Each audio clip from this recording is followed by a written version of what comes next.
রব্বি আউযু বিকা মিন হামাযাতিশ শায়াতিন বিসমিল্লাহির রহমানির রহিম।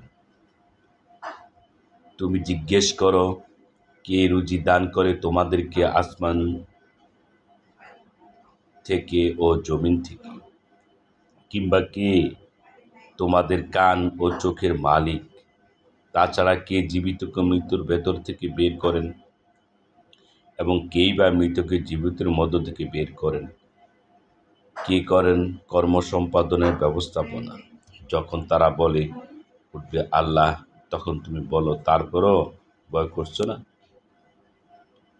অতএব এই আল্লাহই তোমাদের প্রকৃত পালনকর্তা, আর সত্য প্রকাশের পরে উদ্ভ্রান্ত ঘোরার মাঝে কি রয়েছে গোমরাহি ছাড়া? সুতরাং কোথায় ঘুরছো? এমনইভাবে স্বপ্রমাণিত হয়ে গেছে তোমরা তোমার পরওয়ারদিগারের বাণী সেসব নাফরমানদের ব্যাপারে যে এরা ঈমান আনবে না।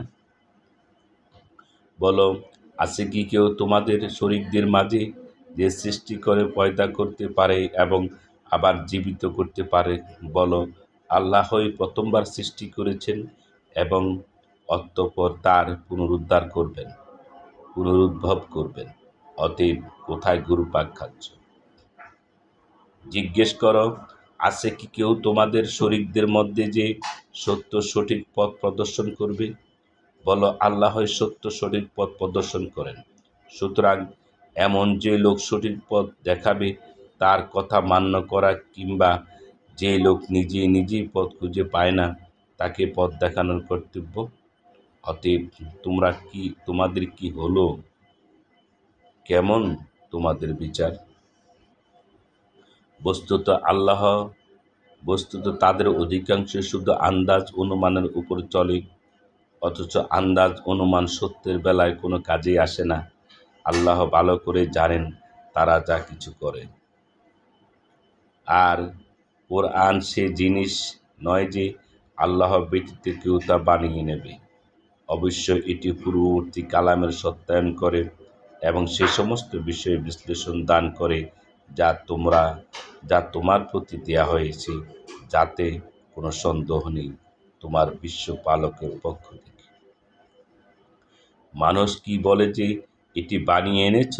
বলে দাও, তোমরা নিয়ে এসো একটি সূরা আর ডেকে নাও যাদেরকে নিতে সক্ষম হও আল্লাহ ব্যতীত, যদি তোমরা সত্যবাদী হয়ে থাকো। কিন্তু কথা হলো এই যে তারা মিথ্যা প্রতিপন্ন করতে আরম্ভ করেছে, যাকে বুঝতে তারা অক্ষম, অথচ এখনও এর বিশ্লেষণ আসেনি। এমনইভাবে মিথ্যা প্রতিপন্ন করেছে তাদের পূর্ববর্তীরা। অতএব লক্ষ্য করে দেখো কেমন হয়েছে পরিণতি।